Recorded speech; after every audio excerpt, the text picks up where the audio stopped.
উদুলি মুদুলি পৰিৱেশ নগাঁও তেলীয়া পহুকটাস্থিত অসমৰ জনপ্ৰিয় ধাৰাবাহিক বেহাৰবাৰী আউটপোষ্টৰ জনপ্ৰিয় অভিনেতা মোহনৰ বাসগৃহ। বেহাৰবাৰী আউটপোষ্টৰ মোহন খ্যাত অৰ্থাৎ দীপজ্যোতি কেওটৰ বৃহস্পতিবাৰে বিবাহ অনুষ্ঠান সম্পন্ন হৈ যায়। নগাঁৱৰ ডিফলুস্থিত বিদিশা ভূঞাৰ লগত বিবাহপাশত আবদ্ধ হয় দীপজ্যোতি কেওট। এই শুভ দিনটোত আপোনালোকো অভিনন্দন জনাওক জনপ্ৰিয় অভিনেতাজনক।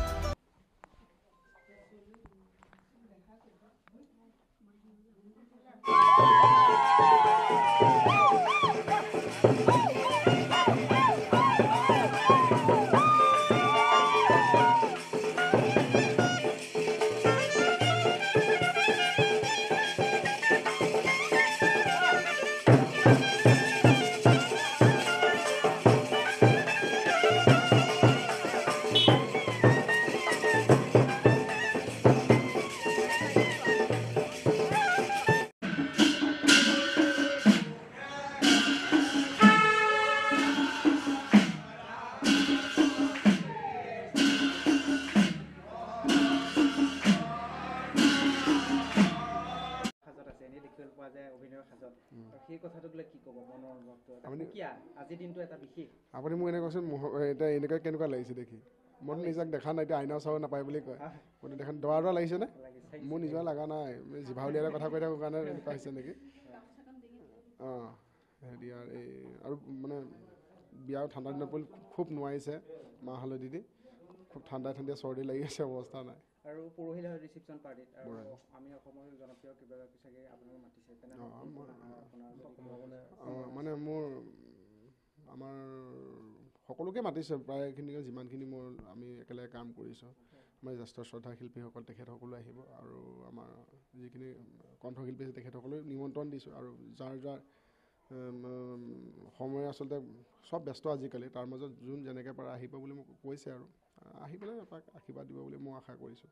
আৰু গাঁৱৰ ৰাইজটো থাকিবই, মোৰ পৰিয়ালৰ মানুহখিনি থাকিবই, সকলো সময়ত থাকে সেই মানুহখিনিতো লাগিবই, গাঁৱৰ মানুহখিনি নগাঁওবাসী ৰাইজ থাকিবই। আৰু লগতে মই য'ৰ লগত কাম কৰিছিলোঁ, মই য'ত ৰাস কৰিবলৈ যাওঁ, য'ত অনুষ্ঠান কৰিবলৈ যাওঁ, সেই মানুহ আঁতৰৰ পৰা বিভিন্ন প্ৰান্তৰ পৰা আহিব, তাকে আশা কৰিছোঁ সকলোকে লগ পাম বুলি।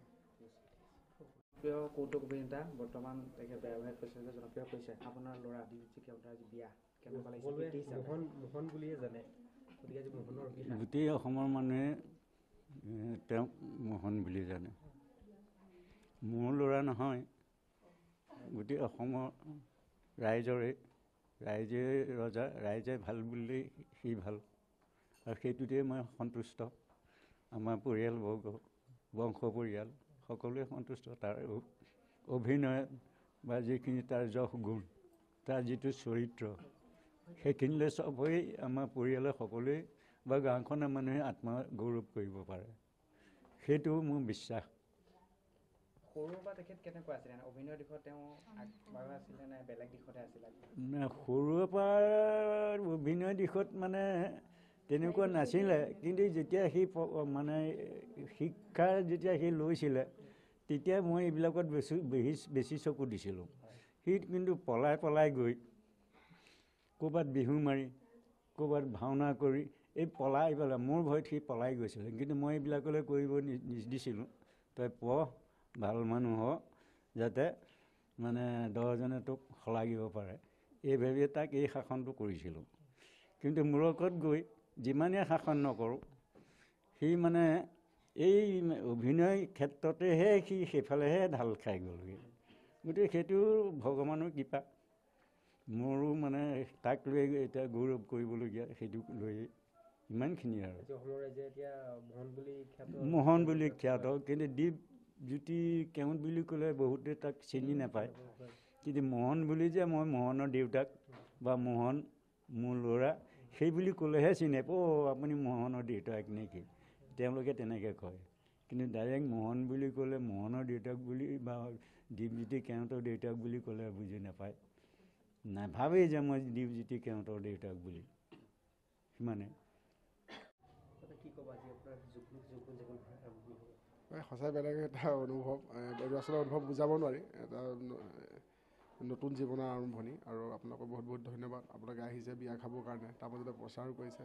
এটা কাৰণে ভাল পাইছোঁ যে সমগ্ৰ অসমবাসী ৰাইজক যিহেতু এটা অনুষ্ঠান পালে গোটেই মানুহখিনি আশীষ ল'ব পৰা যায়, কিন্তু গোটেই মানুহখিনি একেলগে লোৱাৰ মানে এটা দিগদাৰো হয়। গতিকে আপোনালোকৰ জৰিয়তে গোটেই অসমবাসী ৰাইজৰ পৰা মানে আশীষ বিচাৰিলোঁ, আৰু ভৱিষ্যত জীৱনটো যাতে সুন্দৰকৈ পাৰ হওক, গোটেই অসমবাসী ৰাইজে যাতে আশীৰ্বাদ কৰক। আৰু এই নতুন জীৱনৰ পাতনি মেলা প্ৰাকখনত সকলোৱে আশীষ বিচাৰিলে কিনো ক'ম, ভাল অনুভৱ, ভাল লাগিছে। আৰু এটা বেলেগৰ সংসাৰ দেখোঁ। আজি এনেইনো মোহন হৈ পেলাই কেকেচা বিয়া খাবলৈ, কেকেচা আপোনালোকে জানে, কেকেচা বিয়া মণিবৰৰ লগত বিয়া, মানে মই ওতঃপ্ৰোতভাৱে জড়িত থাকোঁ। এতিয়া চবেই মানে ছ'চিয়েল মিডিয়াতো কৈ আছে মোহনৰ বিয়া। এতিয়া মোহনে বিয়া পাতিব ওলাইছে। নাজানো এলকেলৰ ল'ৰাটোৱে পিছৰ জীৱনটো কিমান সুচাৰুৰূপে পালন কৰিব পাৰোঁ। তথাপি ঈশ্বৰৰ ইচ্ছা, ঈশ্বৰৰ ওপৰতে সকলো অৰ্পণ কৰিছোঁ, ৰাইজৰ আশীষ বিচাৰিছোঁ। কইনা ডিফলু ওচৰ নগাঁৱৰে কইনা বিদিশা ভূঞা। প্ৰেম নহয়, মোৰ ঘৰৰ পৰা চাইছে। আমাৰ বিবাহত বেছি দিনো লগা নাই, 2 মাহত বিয়াখন সঁচাকৈ ঠিক হৈ গৈছে। 2 মাহত বিয়াখন ঠিক হৈছে। আৰু ঘপককৈ মোৰ ককাইদেউ সাগৰ তামুলী, তেখেতে ছোৱালী মানে দেখি পেলাই মোক খবৰ দিলে। তাৰপিছত মই একেবাৰে যাওঁতে বেলেগকৈ চোৱা নাই, দেউতা মাক লগত লৈ গৈছোঁ, পৰিয়ালৰ মানুহ লগত লৈ গৈ ছোৱালী চাইছোঁগৈ। ছোৱালী ভাল লাগিল, তেখেতসকলকো মাতি আহিলোঁ। মাতি আহি পূৰা চিনেমা কাৰবাৰ আৰু পাছদিনাখন বিয়া ঠিকেই হৈ গ'ল। কম দিনৰ ভিতৰত একদম 2 মাহৰ ভিতৰত বিয়া ঠিক হৈছে। মোহন বুলি ক'লে অসমৰ চুকে কোনে আচলতে খ্যাত, গতিকে ৰাইজৰ সঁহাৰি কেনেধৰণৰ পাইছে? বহুত ভাল। মানে আমি যে অভিনেতা, এইটো আমি ৰাইজৰ মাজতে জন্ম, ৰাইজে ভাল পাইছে কাৰণে আচলতে মোহন, বা ৰাইজে ভাল পাইছে কাৰণে বেহৰবাৰী আউটপোষ্ট। আৰু সেই ৰাইজে ৰজা আৰু এজন অভিনেতাৰ কাৰণে, যেনেকৈ অভিভাৱক মোৰ দেউতা মাৰ অভিভাৱক, তেনেকৈ অভিনয়ৰ ক্ষেত্ৰত ৰাইজে আমাৰ অভিভাৱক।